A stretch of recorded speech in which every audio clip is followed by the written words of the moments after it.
V9 news स्वागत Kiran Kumar good headlines ఎందువ pay commission terms of reference తర్వాత ఈ మధ్యకాలంలో మరణించినటువంటి మన ప్రజలు చాలా మంది ఉన్నారు.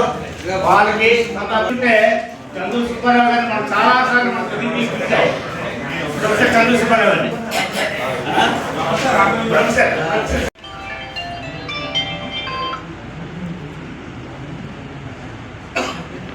ఈరోజు ఈ సమావేశానికి ప్రధాన ఎజెండా హిందూ పై కమిషన్లో జనవరి 2026 అంటే మనం 30 రోజులు లేట్ అయ్యాం. ఇప్పటికే 1/1/2026 స్టార్ట్ అయ్యాడు. అంతేపోయి ఉంటారు పే కమిషన్ అంటే 1/1/2016లో అమలు చేసినటువంటి పే కమిషను ఇప్పటికి 10 సంవత్సరాలు అయిపోయింది. 10 సంవత్సరాలు చేయాల్సిన పే కమిషను ఇప్పటికి 24 రోజులు లేట్ అయింది.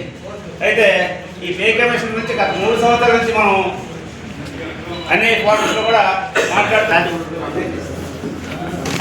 దాని గురించి మన అన్ని ఫార్మ్లో కూడా అడుగుతున్నాం. దరఖాస్తు ఇచ్చాము పే కమిషన్ పార్లమెంట్ ట్రైన్ చేయాలని.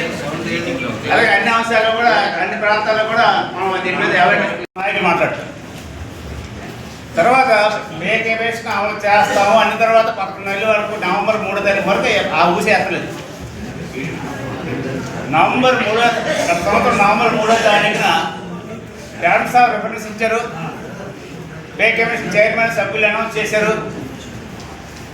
పే కమిషన్ టర్మ్స్ ఆఫ్ రిఫరెన్స్లో ప్రధానమైన అంశం మనం ఏం చెప్పి మనం ప్రభుత్వాన్ని పెన్షనర్స్ వెల్ఫేర్ దాని ద్వారా మినిస్టర్ ఆఫ్ పెన్షనర్స్ వెల్ఫేర్ కానీ లేదా మినిస్టర్ ఆఫ్ ఫైనాన్స్